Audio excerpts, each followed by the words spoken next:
Hi, what's going on, everyone? So we're still stuck in quarantine here.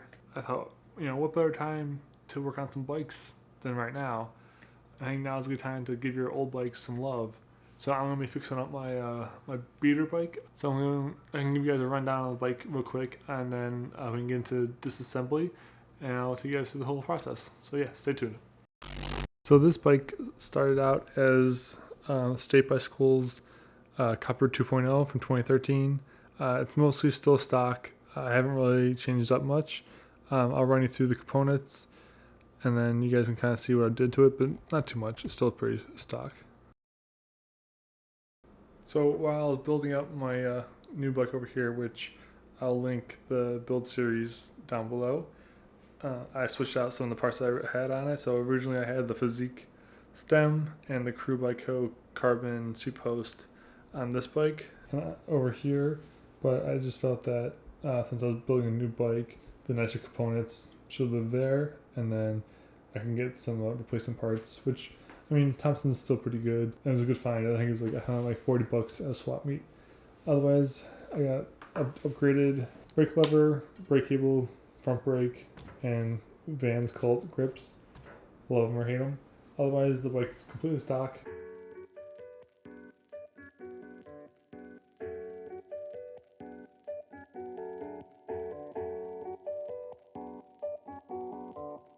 Alright, so I think I've already hit a dead end. Do you see in there, is that square sort of shape? I can't tell if I need a tool for that, or if the cranks are just stuck on. So drop a comment below and let me know.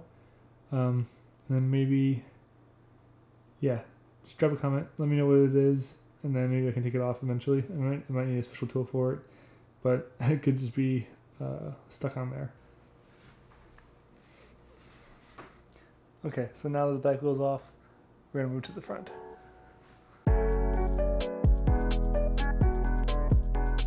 Right, I'm using these awesome Affinity Bikes ratchet wrenches. They come in like a short one and a long one. They're cool because they have the ratchet built into it. Super easy, super sleek, very nice design. Pick up a pair. I got these at Retrogression online. I'll drop a link below. Not a sponsor, I wish. Retrogression, if you're watching, sponsor me.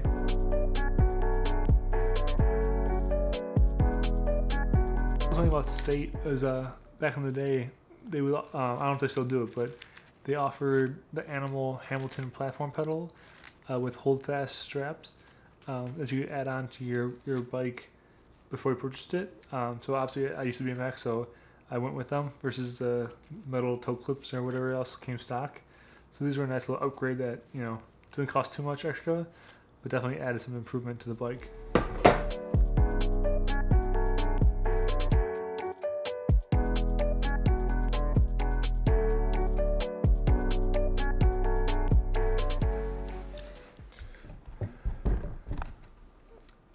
I don't have a bike stand. That's on the list to get, parts to get.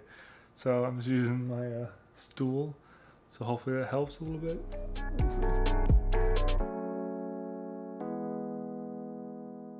When you remove components, make sure you mark where they sat, so you know when you put them back that it's going to fit you again, so you don't have to do all the readjusting again.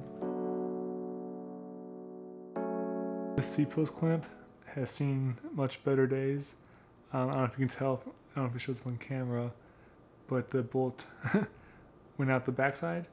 Kind of punctured through it. It's probably some aluminum, or yeah, I feel it's cheap aluminum, and it's also got a little rusty in the center here. I probably won't replace it just because it's not broken. It's just a little dinged up.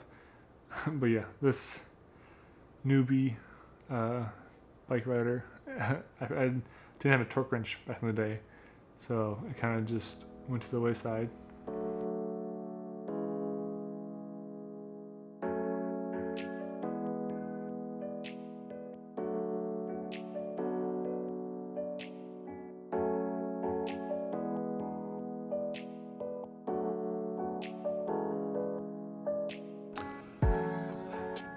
Alright, so I was battling the headset for a little while, and I think I got into a position where I can work with it. Let's look at.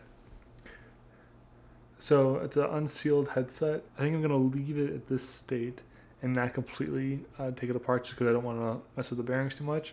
And this gives me a little bit room just to grease it up and kind of clean everything up so it runs smoothly. So yeah, so I think we're gonna get going with that. And then after I put it together, I'm gonna give it kind of a good cleaning and then put it back together. So I'm gonna be using this Fill waterproof grease for ball bearings and stuff for the headset.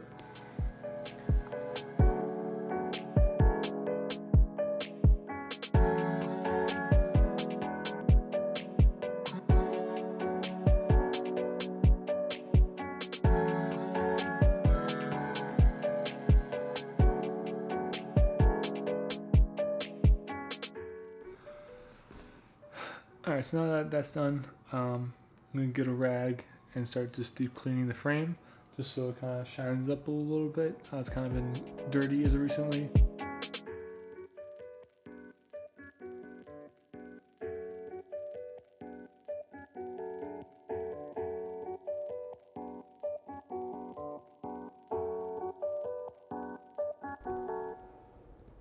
So yeah, now it's all cleaned up, nice and shiny.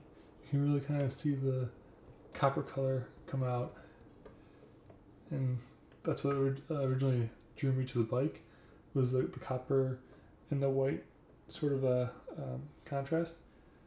Yeah, she looks good now. So now it's clean, and some of the parts I could reach are greased. It's time to put the bike back together now.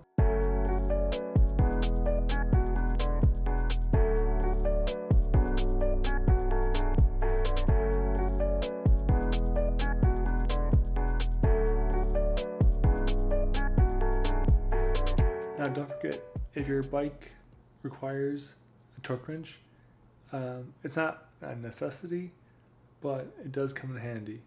So then everything's up to spec, and you don't have to worry about it being over tightened or under tightened.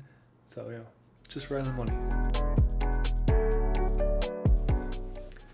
Now don't forget to also lube your seat post when putting it into the bike, so it doesn't get stuck and fused to the frame.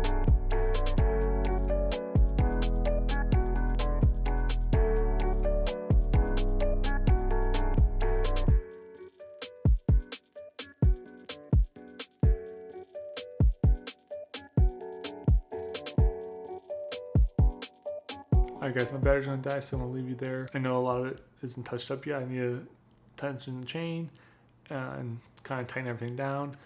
But I just wanted to run you through some fun house cleaning, I guess, for this quarantine that we're in. Give your bike some love while you have the time. Make sure everything is lubed up and ready for spring and summer once we can get back outside. And just enjoy it. Spend time, get to know your bike, get to know what like tools you need and what kind of proper sizing it needs. I enjoy doing this. It's a labor of love, as they say, and you know, just get out there and try it. I know this wasn't like a strict how-to video because I don't feel like I'm not a bike mechanic, so I don't feel qualified to teach you how to properly maintain your bike, but this is sort of like the method I go through. It's a little quick, it's a little dirty, but it gets the job done and keeps my bikes running, and I'm finally glad I gave my beater some love that I needed. So I'll see you guys in the next one, and thanks for watching. Don't forget to subscribe and like the video. Thank you.